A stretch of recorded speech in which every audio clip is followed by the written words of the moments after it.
तो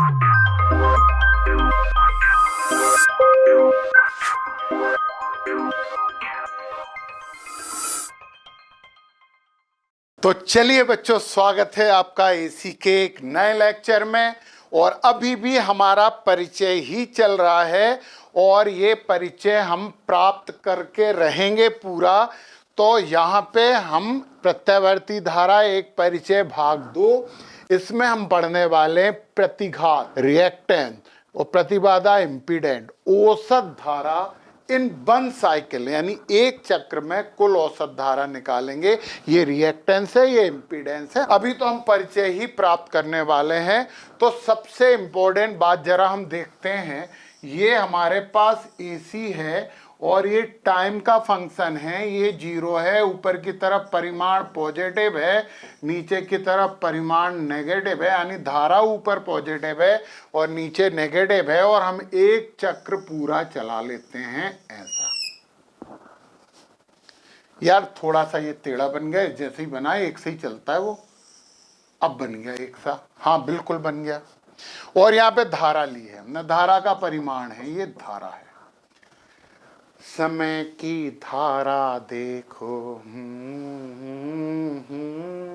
ये गाना इसमें सूट होता है क्योंकि समय के सापेक्ष ही तो धारा चलती है।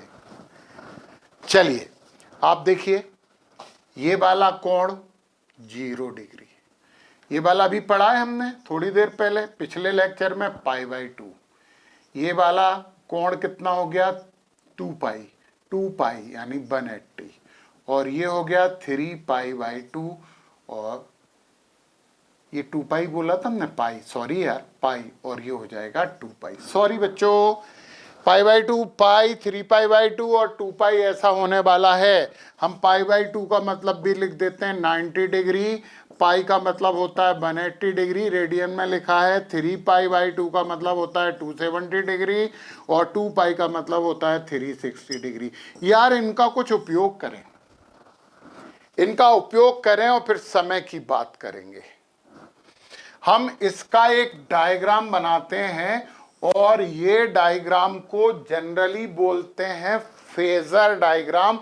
परंतु आप लोग चिंता मत करना, फेजर का पूरा एक लेक्चर होगा, अभी नहीं, थोड़ी देर बाद, मतलब थोड़े वीडियो के बाद यार फेजर। परंतु हम लिख तो रहे हैं, यहाँ पे हम लिख तो रहे हैं PHASOR, फेजर डायग्राम यानी चित्र। यदि तुम्हें हिंदी में लिखना है तो फेजर चित्र ही लिखते हैं। फेजर क्या होता है, थोड़ी सी बात बताते हैं, फिर हम वहां पे बहुत डिटेल से पढ़ेंगे। फेजर क्या होता है, ये सदिश होता है। फेजर एक सदिश होता है, वेक्टर होता है और ये हमेशा घड़ी की उल्टी दिशा में चलता। नोट करना है, नोट करना, हालांकि वह फेजर में ही बताएंगे, फिर भी यार लिख लो, हम फिर मिटा देंगे। ये हमेशा घड़ी की उल्टी दिशा में चलता है। विशेष बात है, उल्टी दिशा में चलता है, हमेशा एंटी क्लॉकवाइज, यानी ACW, एंटी क्लॉकवाइज। मतलब जब भी चलाओगे ऐसा चलाओगे फेजर। काम की बात थी, हमने बता दी। हालांकि फेजर के बारे में हम डिटेल करेंगे तो करेंगे, परंतु अभी तो हम बना ही रहे ना, क्योंकि अभी तो हमें जरूरत है सिंपल सी बात। चलो 0 डिग्री ये है, एक्स अक्ष को अपन मान लेते हैं मैन, एक्स अक्ष को मैन मान लिया। 0 डिग्री पे ये है π/2, यहां से यहां तक कितना होता है बताओ ना, 90 डिग्री। तो यहां से यहां तक ये 90 डिग्री पे यहां आ गई मैक्सिमम वाई पे, एक्स अक्ष पे चलता हुआ मान रहे हैं। फिर उल्टी दिशा में आके 0 पे आ गई, चलो उल्टी दिशा में लाके 0 पे लाओ, हो। फिर उल्टी दिशा में 3/2 पे चली गई, उल्टी दिशा में ये भी 90 था, 180। फिर ये आ गई, ये भी 90 है, तो कितना हो गया, 9 9 दूनी 18, 9 3 27, 270।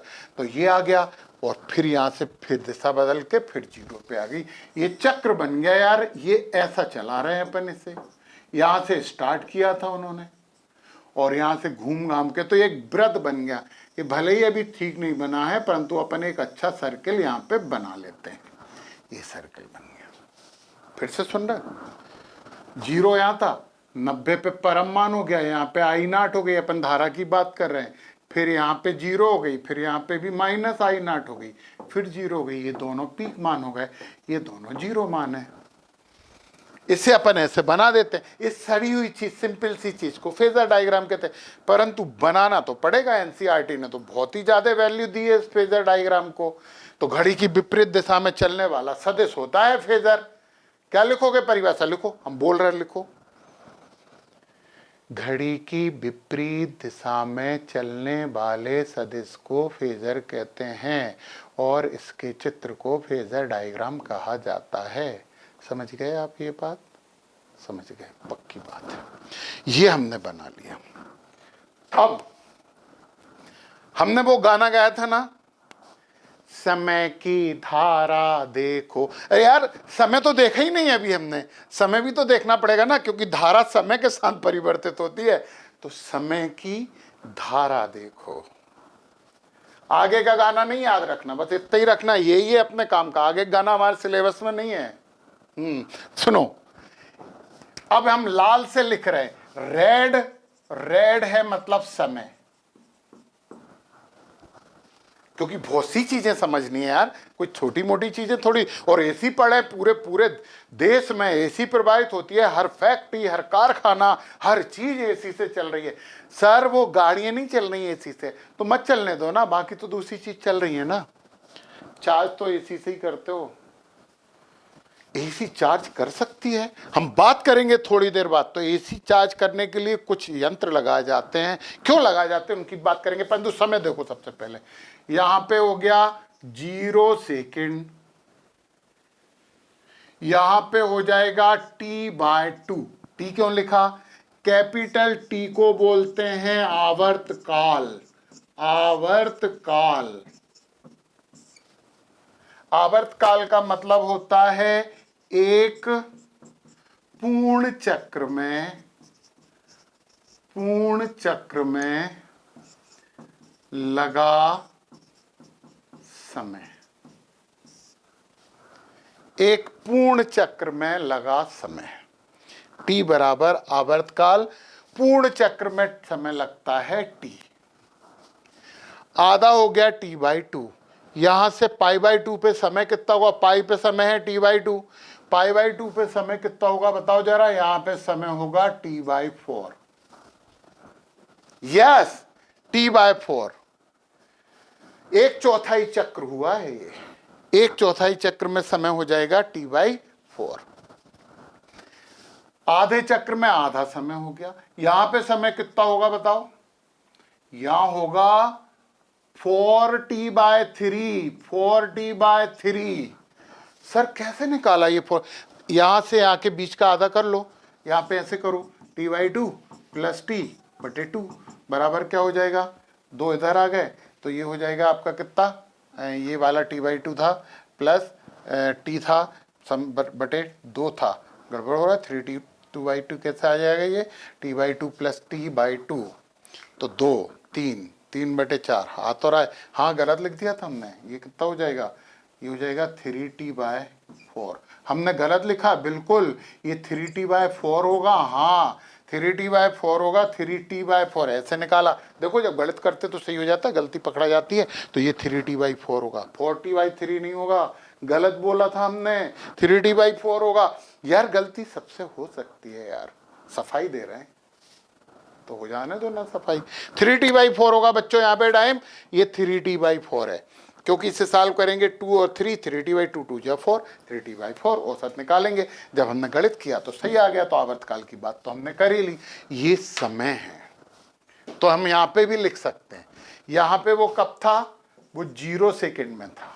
यहाँ पे कब आया? वो T/4 सेकेंड में आया।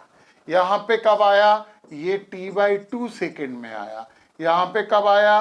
3T/4 सेकेंड में आया। एक बार गलती कर दी, तुम्हें लग रहा था फिर से हम 40/3 लिख देंगे, हैं? 3T/4 हो गया, और यहाँ तक वापस लौट के आया, तो ये टाइम हो गया T सेकेंड। ऊपर 0 था, वापस लौटा था, तो T सेकेंड हो गया। आवर्तकाल की बात हमने कर ली, ठीक है। ये जो परम मान की लंबवत दूरी होती है ना, इसे ए से प्रदर्शित कर, ए भी यही होता है, और ये अक्ष है अपना।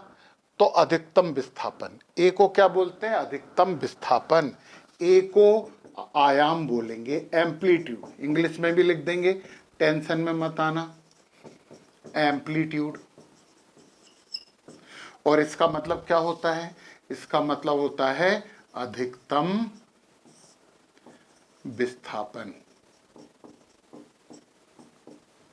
अधिकतम विस्थापन, ए का मतलब आयाम, आयाम मतलब एम्पलीट्यूड, और एम्पलीट्यूड का मतलब है अधिकतम विस्थापन।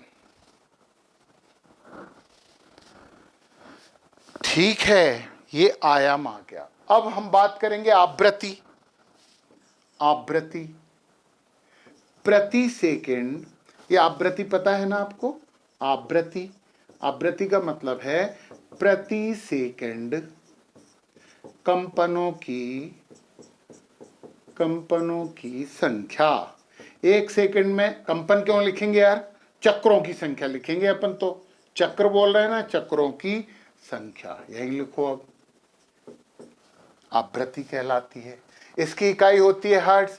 म्यू की इकाई जो होती है वो इकाई होती है हर्ट्ज। इसका मतलब होता है एक चक्र एक सेकंड में, एक चक्र एक सेकंड में, न्यू आवृत्ति हो गई। और ये एक चक्र एक सेकंड में होता है यहाँ पे। ठीक है, तो फाइनली यहाँ पे आवृत्ति हर्ट्ज, एक चक्र एक सेकंड में, ये आवृत्ति भी हो गई। तो हमारे भारत में कितना है आवृत्ति?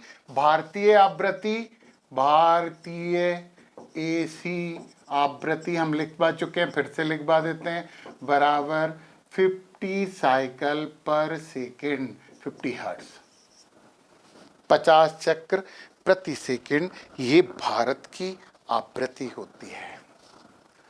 तो ये देखिए आप, अब हमने आवृत्ति की भी बात कर ली है, आयाम की भी बात कर ली है, शिखर मानों की भी बात कर ली है, धारा, धारा।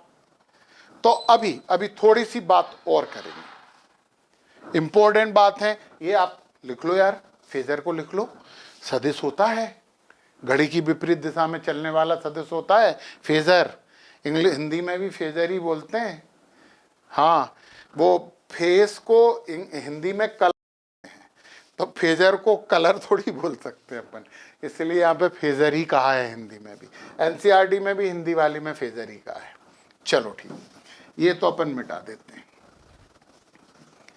अब हम एक चक्र में, पूरे एक चक्कर में, अभी आप बोलोगे सर आपने लिखा है प्रतिबाधा और प्रतिघात, चलो हमने लिखा है तो बता देते हैं, ये भी एसी का ही परिचय है। तो बच्चों, हमारे एसी परिपथ में 3 चीजें केवल उपयोग में आती हैं। हाँ जी, एसी परिपथ में तीन युक्तियां, डिवाइसेस भी बोल, युक्तियां ही उपयोग में आती है। अरे यार सर केवल 3 उपयोग में आती है। जब हम एसी परिपथ बनाते हैं तो केवल 3 है बस, चौथी तो है ही नहीं हमारे पास। नंबर फर्स्ट, ओमीय प्रतिरोध। हमने कहा था प्रतिरोध को ओमी प्रतिरोध कहते हैं। ओमीय प्रतिरोध आर से लिखेंगे, बनाते ऐसे हैं। पहली चीज, काम की बात बता रहे हैं, टाइम पास नहीं कर रहे हैं, इसलिए ध्यान से सुन लेना ये बात। नंबर फर्स्ट ओमी प्रतिरोध, नंबर सेकंड प्रेरकत्व। प्रेरकत्व इंग्लिश लिखना जरूरी है, इंडक्टेंस, एल पढ़ा है इससे पहले वाले चैप्टर में। इससे हम ऐसे प्रदर्शित करते हैं, ये एल है, ये आर है। और तीसरी और अंतिम चीज है धारिता। धारिता को बोलते हैं कैपेसिटेंस, सी से प्रदर्शित करते हैं और धारिता को ऐसे लिखते हैं, ये कैपेसिटेंस है। 3 चीजें यूज होती हैं, अब वो बात सुनो जो बात आपको सुननी चाहिए, क्योंकि एसी परिपथ के प्रतिरोध को प्रतिरोध नहीं कहते, वो निर्भर करता है कि एसी परिपथ में क्या लगा है। तो एक सिंपल चीज, इन तीनों में से कोई एक एनी वन एसी परिपथ में उपयोग में आ रहा है,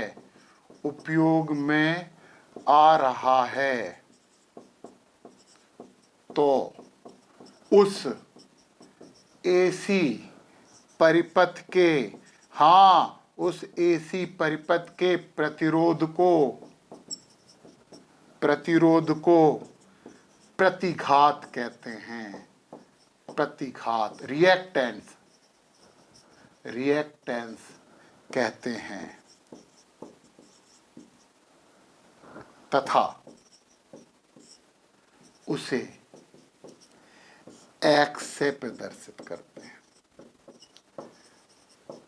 अब समझ गए?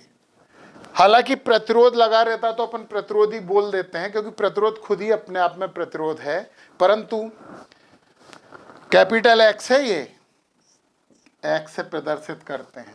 जैसे कि केवल प्रेरकत्व लगा है, जैसे केवल प्रेरकत्व है तो एक्सएल बोलेंगे।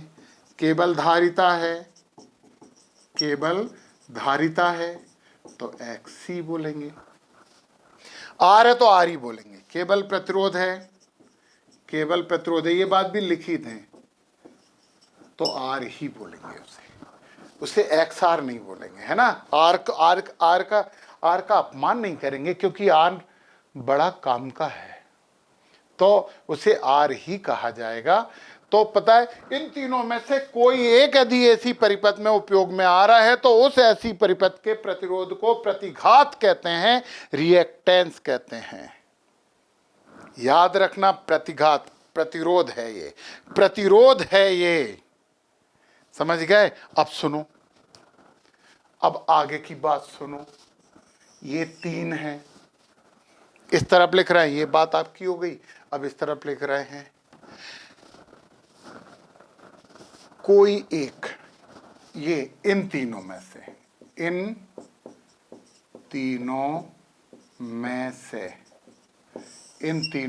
कोई एक। अब इन तीनों में से कोई 2 या सभी 3। अब हम यहां पे लिख रहे हैं इन तीनों में से। ये 3 कौन है? इन तीनों में से कोई भी 2 या सभी 3। हाँ, इंपॉर्टेंट है, इन तीनों में से कोई भी 2 या सभी 3 यदि एसी परिपथ में हैं, तो उस परिपथ का प्रतिरोध प्रतिबाधा कहलाता है। प्रतिबाधा को इंग्लिश में बोलते हैं इम्पीडेंस। प्रतिबाधा कहलाता है, समझना तो है ही। ये 2 लगे हैं, कोई भी 2, आरएल लगा है, आरसी लगा है, एलसी लगा है, या आरएलसी, तीनों लगे हैं एसी परिपथ में, तो उस परिपथ का प्रतिरोध को प्रतिरोध नहीं बोलेंगे, प्रतिघात नहीं बोलेंगे, प्रतिबाधा बोलेंगे, इंपीडेंस बोलेंगे, तथा इसे जेड से प्रदर्शित करते हैं। समझ जाना, आप जेड से प्रदर्शित करते हैं। यस, इसे जेड से प्रदर्शित करते हैं। जैसे आरएल लगा है, जेड आरएल, आरसी लगा है, जेड आरसी, एलसी लगा है, जेड एलसी, ऐसे 3 हो जाएंगे। और फिर तीनों लगे हैं, जेड आरसीएल, एलसीआर लिखते हैं, एलसीआर ये अपने उसमें रहता है। तो सुना तुमने, एसी परिपथ के प्रतिरोध को प्रतिरोध नहीं बोलते, निर्भर करता है कि तीन कारकों में से कितने कारक लगे हैं। यदि इन तीनों में से कोई एक लगा है तो उस एसी परिपथ के प्रतिरोध को प्रतिघात कहते हैं, और इन तीनों में से दो या सभी तीन लगे हैं तो उस एसी परिपथ के प्रतिरोध को प्रतिबाधा कहते हैं, और प्रतिबाधा का मतलब इम्पीडेंस होता है, इंग्लिश में कहते हैं उसे इम्पीडेंस। तो ठीक है, ये बात तो आपको समझ में आई गई है। अब सुनिए, आप आगे की बात सुनिए कि अब हमने यहाँ पे नए दो चीज समझ गए, प्रतिघात और प्रतिबाधा हम समझ गए। अभी तो हमारा एसी से परिचय ही चल रहा है भैया। अभी देखो जरा, सुनो, एक औसत धारा निकाल लें, फिर हम और बात करने वाले हैं एसी की, फिर हमारा परिचय कंप्लीट हो जाएगा और फिर हम एप्लीकेशन मोड में आ जाएंगे। यार पता नहीं तुम लोगों ने लिखा कि नहीं, लिख लिया हो तो बहुत ही अच्छी बात है, कभी तो मौका मिला होगा लिखने का। एक चक्र में औसत धारा, ये औसत धारा हमने लिखा जरूर है, परंतु हम एक चक्र में औसत धारा निकाल रहे हैं। हम यहाँ पे निकाल रहे हैं एसी के एक चक्र में औसत धारा, I average in one cycle. एक चक्र में औसत धारा, तो एक चक्र में समय लगता है कितना, आवर्तकाल टी। चलो, एक चक्र में आई एवरेज बराबर, ये थी आई डी टी, औसत चक्र, एक चक्र मतलब 0 से टी, और नीचे भी आ जाएगा डी टी। अभी एक न्यूमेरिकल भी किया है 0 से टी, है ना, ये लिमिट लगेगी ना अपनी। एक चक्र में मतलब पूरा टाइम आवर्तकाल के बराबर। और हमें पता है कि I इज इक्वल टू क्या होता है, I naught sine omega t होता है, तो रख दो यहाँ पे। तो I average is equal to हो जाएगा 0 से t I naught sine omega t upon 0 से टी और डी टी। चलो आगे की बात करते हैं, नीचे नहीं लिख के ऊपर ही लिखते हैं। तो आई एवरेज बराबर क्या होगा, आई एवरेज बराबर आई नॉट बाहर आ जाएगा, ले आओ, आई नॉट बाहर आ गया, साइन ओमेगा टी का इंटीग्रेशन क्या होगा, माइनस कॉस ओमेगा टी, है ना, बिल्कुल ठीक है। ये हो जाएगा माइनस कॉस ओमेगा टी, और फिर ओमेगा टी का भी तो करेंगे तो अपान ओमेगा हो जाएगा, और ये 0 से टी है, ये इंटीग्रेशन है। और नीचे यदि हम करेंगे तो इसका तो हो जाएगा आपका टी, और यहाँ पे लिमिट लगी है 0 से टी। तो I average is equal to, इसको अपन ओमेगा को बाहर ले आओ, आई नॉट अपान ओमेगा, और ये बचा क्या, एक बार तो ऐसे ही लिख देते हैं, कॉस ओमेगा टी 0 से T upon upper limit T minus 0, मतलब टी आएगी। तो I average is equal to, इस टी को भी अपन ऐसा लिख सकते हैं, I naught upon omega T लिख सकते हैं ना, ऐसे ही तो लिखते हैं। ये टी नीचे, टी अकेले बचेगी तो ओमेगा टी में हो जाएगा, माइनस कॉस ओमेगा टी, ये हो जाएगा माइनस कॉस, टी की जगह अपन ने क्या लिखा, कैपिटल टी, और minus minus plus, upper limit minus lower limit होती है ना, तो माइनस माइनस प्लस हो जाएगा, समझ रहे हो ना आप लोग। हाँ, तो ये हो जाएगा क्या, ये हो जाएगा प्लस कॉस ओमेगा इंटू 0। ठीक है, बिल्कुल ठीक बात है। तो I average is equal to I naught upon omega T, तो अपन ने लिखा रहने दिया। अब आपको एक बात यहाँ पे बता दें, ओमेगा इज इक्वल टू होता है 2 पाई न्यू, हम पढ़ चुके हैं ये, और न्यू की जगह 1/t लिख सकते हैं। आपको पता है कि, थोड़ा सा और बड़ा करते हैं, आपको पता है न्यू बराबर 1/t होता है, तो ओमेगा बराबर क्या हो जाएगा 2 पाई अपान टी। तो ओमेगा की जगह क्या लिख दें, ओमेगा की जगह 2 पाई अपान टी लिख दें यहाँ पे। तो ये हो जाएगा minus cos 2 pi upon T into T plus 0 का गुणा किया तो कॉस 0। ओके, टी से टू कैंसिल हो गया, तो I average is equal to I naught omega T, और ये हो जाएगा minus cos 2 pi plus cos 0। इसका मान भी 1 होता है, इसका भी 1 होता है, तो अपन इधर कर रहे हैं आगे। तो आई एवरेज बराबर कितना हो जाएगा? आई एवरेज बराबर हो जाएगा, ये तो जो आई नॉट ओमेगा टी है तो वो तो हमने लिखा ही रखा है यहाँ पे, तो ये हो जाएगा आई नॉट ओमेगा टी, इसका मतलब -1 और cos 0 का मतलब 1। लो, -1 में से 1 माइनस, हाँ 0 आ गया यार, 0 आ गया भैया। तो I average is equal to हो जाएगा I naught upon omega t into 0, यानी I average is equal to हो जाएगा 0। यानी कि एक पूर्ण चक्र में धारा का कुल औसत मान 0 होता है। लिखो, ये लिखो, पॉज करो, पूरा लिखो। यस, कर लिया, लिख लिया। सुनो अब ये बात जो हम बोल रहे हैं, एक पूर्ण चक्र में धारा का, एसी धारा का, एसी धारा क्यों बोलेंगे? एसी का मतलब अल्टरनेट करंट ही होता है ना। एक पूर्ण चक्र में एसी का मान, औसत मान 0 होता है। तो अंडरस्टूड है यार, सुन तो हो गई ना, यहां से बढ़ा क्या, फिर 0 पे आ गया, 0 से चल के 0 पे आ गया, तो एक पूर्ण चक्र में इसका मान 0 हो ही गया ना। एक पूर्ण चक्र में इसका मान 0 हो गया, तो ये औसत धारा थी एक कंप्लीट चक्र में, एक पूर्ण चक्र में। अब सुनिए, आप आगे की बात सुनिए, आगे भी तो बात सुनना पड़ेगा, अभी तो हमें एसी के और परिचय प्राप्त करते रहना है। चलो आगे बढ़ते हैं। देखो, अब ये तो हमने मिटाई दिया, भाग 2 तो हमारा चल ही रहा है।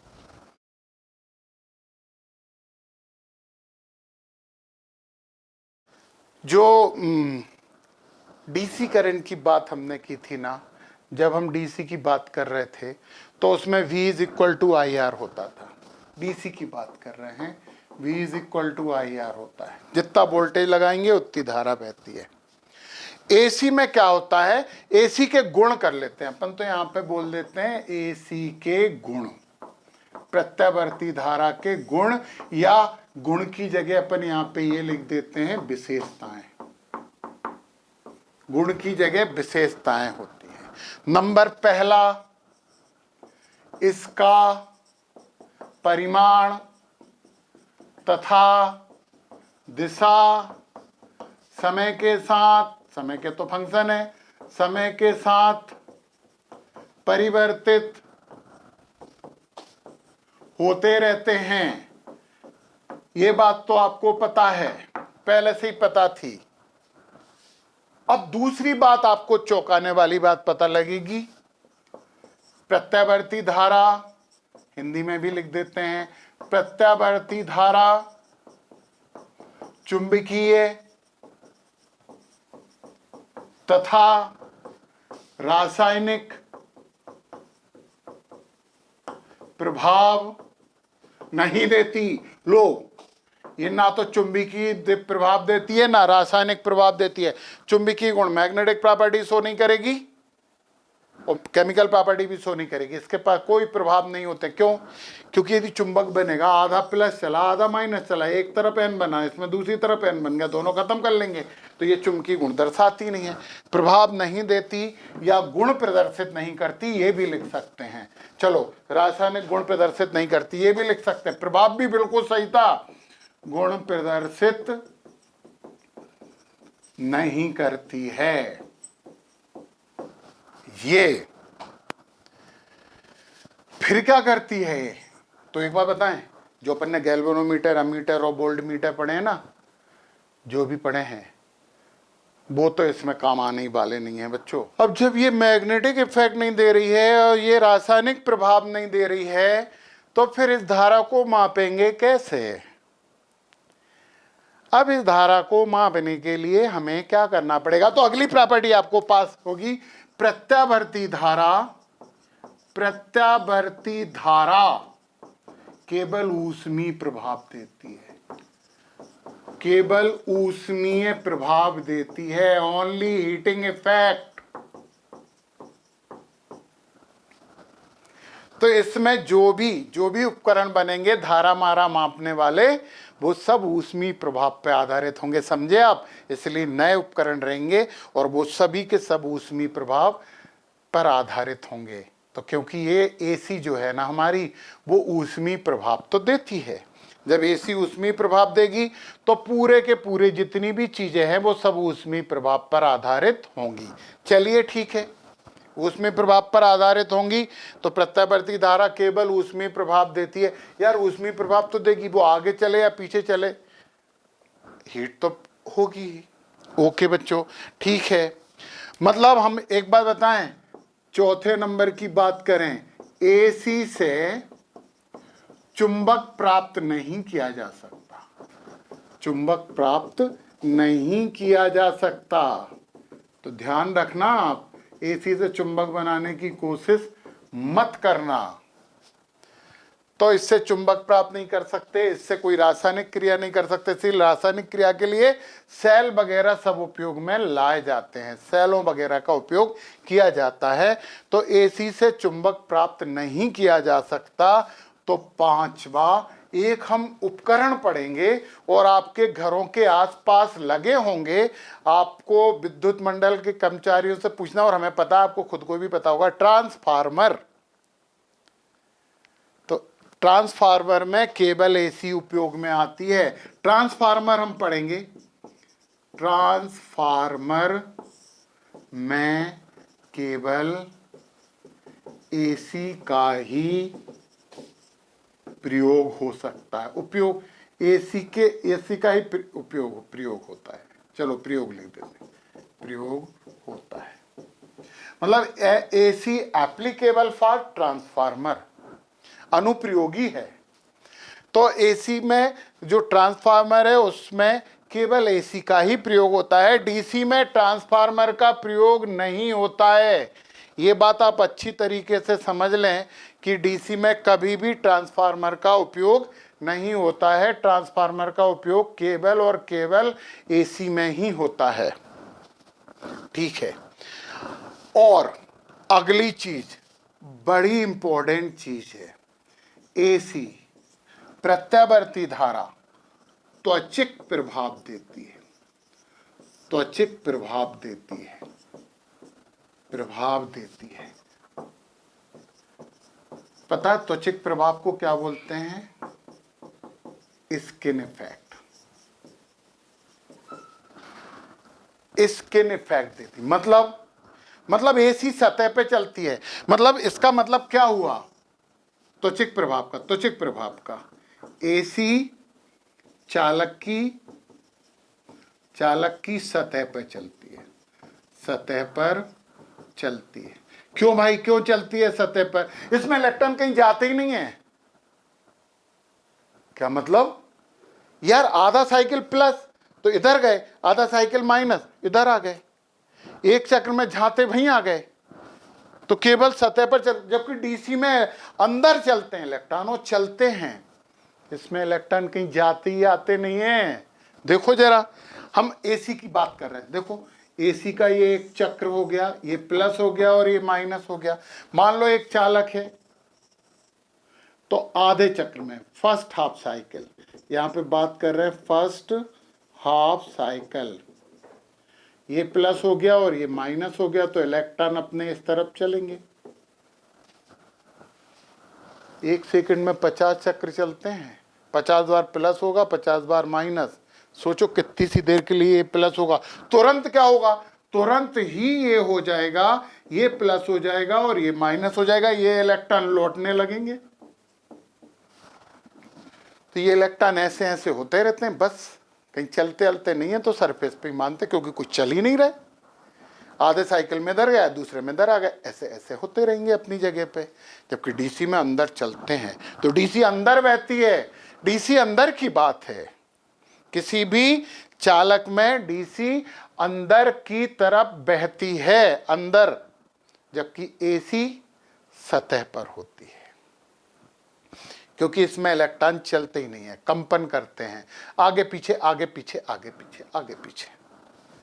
तो फैक्ट है, बात तो इंपॉर्टेंट है एसी की।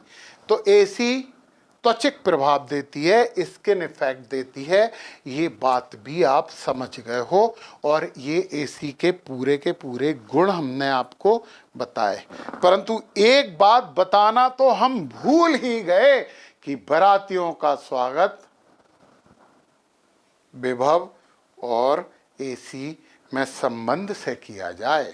तो चलो हम एसी और विभव दोनों में संबंध की बात।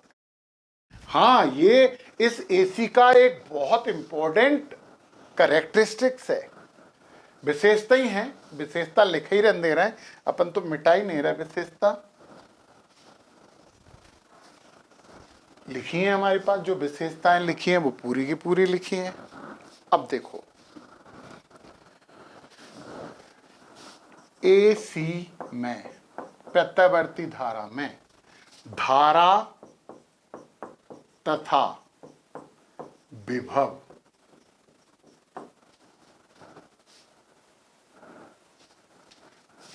साथ आगे तथा पीछे हो सकते हैं, साथ भी चल सकते हैं, आगे पीछे भी हो सकते हैं। आगे चलने का मतलब लीडिंग होता है और पीछे चलने का मतलब लैगिंग होता है। मतलब सीधी सी बात है, धारा विभव के साथ चल सकती है।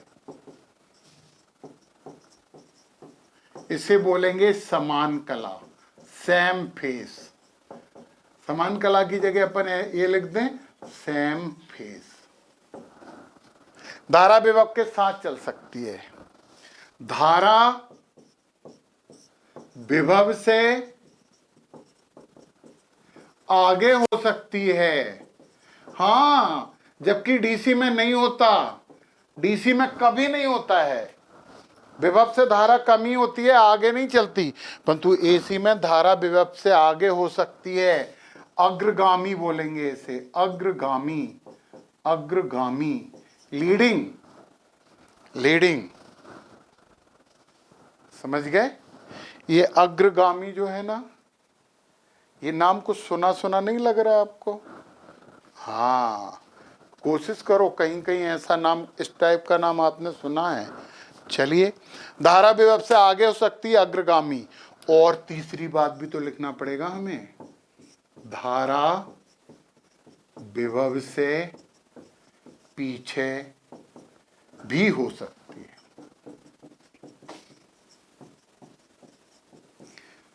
इसे बोलते हैं पश्चगामी,